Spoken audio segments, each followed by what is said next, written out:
नमस्कार मित्रों, आज हम हिंदी विषय में थोड़ी चर्चा करना चाहते हैं और प्रारंभ कर रहे हैं सूरदास जी से। भक्तिकाल की दो शाखाएं हुई, निर्गुण और सगुण। आज हम सगुण धारा के कृष्ण भक्ति शाखा के प्रमुख कवि सूरदास जी का एक छोटा सा संदेश देना चाहते हैं आपको उनके माध्यम से। कहा जाता है सूरदास जी प्रज्ञाचक्षु थे। प्रज्ञाचक्षु का अर्थ होता है जिसके दोनों नेत्र काम न कर रहे हों। नेत्रविहीन कह सकते हैं। कुछ लोगों का मानना है कि सूरदास जी प्रज्ञाचक्षु नहीं थे। इस विषय पर आज चर्चा नहीं करनी है। आंखों में ज्योति नहीं थी, नेत्रविहीन थे। कहा जाता है एक बार अकेले कहीं जा रहे थे, लाठी वाठी रही होगी साथ में, अभ्यस्त हो गए होंगे अपने क्षेत्र के। जंगल का रास्ता था, रास्ते में एक कुआं पड़ गया। सौभाग्य से एक बात अच्छी थी, उस कुएं में पानी नहीं था, कुआं सूखा हुआ था। सूर की अगली लाठी कुएं के अंदर चली गई और स्वयं सूरदास जी उस कुएं में गिर जाते हैं। उस जंगल में वो सूखा कुआं, उसके अंदर कोई रक्षा करने वाला नहीं था।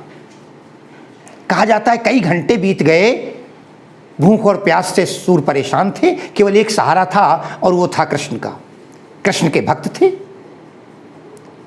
24 घंटे बीत गए, उस रास्ते से न कोई निकला, और निकला भी होगा तो सूर की आवाज वहां तक नहीं पहुंची। वो भक्त व्याकुलता की चरम सीमा पर, पराकाष्ठा पर था। कहानी कहती है दूसरे दिन एक बच्चा आया और उसने अपनी उंगली कुएं में डाली और वो उंगली सूर तक पहुंच गई। बोले बाबा उंगली पकड़ दो, बाहर आ जाओ। उस समय सूर कुछ नहीं समझ पाए। डूबते को तिनके का सहारा, उन्हें लगा कोई बचाने आया है और आराम से बाहर निकल आए। उस बालक ने कुछ भी नहीं कहा, ये भी नहीं पूछा आप कहाँ जा रहे थे या आप कहाँ के रहने वाले हैं। आगे आगे वो बच्चा उनकी उंगली पकड़े हुए है और वो बच्चा उनको वहां तक ले आया जहां उनकी कुटिया थी, जहां उनका निवास था। और उस कुटिया के बाहर पहुंच करके बोला बाबा ये लीजिए आपका घर आ गया, और इतना कह के हाथ छुड़ा देते हैं और चला गया बच्चा।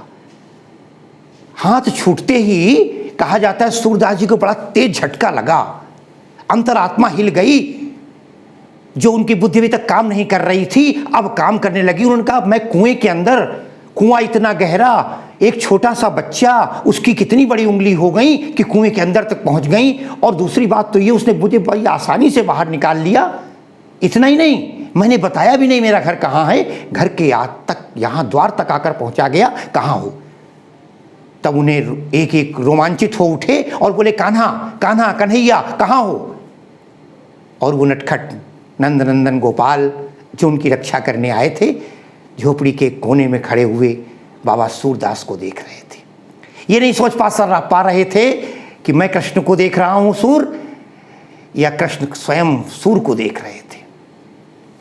जब सूर बुलाते बुलाते थक गए तब सूर ने एक दोहा लिखा था, बड़ा प्रसिद्ध दोहा है, बाह छुड़ाए जात हो निर्बल जानी के मोही, हृदय से जब जाओगे तो मर्द बखानो तो ही, बाह छुड़ाए जात हो। आज तुम मेरा बाह छुड़ाकर, मेरा हाथ छुड़ाकर जा रहे हो कन्हैया, तुम आए, बाह छुड़ाए जात हो निर्बल जानी के मोही, मुझे कमजोर जानकर, मैं प्रज्ञाचक्षु हूं, नेत्रविहीन हूं। आज तुम मुझे हाथ छुड़ाकर जा रहे हो, किंतु मैं तुम्हें चुनौती देता हूं। जब भक्त भगवान को चुनौती देता है तो भगवान स्वीकार करते हैं। बोले हृदय से जब जाओगे सबल बखानो तो ही, तब मैं तुझे बलवान मानूंगा। ये था सूर। फिर उसके बाद सूर ने जिन काव्य की रचना की है उनकी चर्चा मैं करता रहूँगा।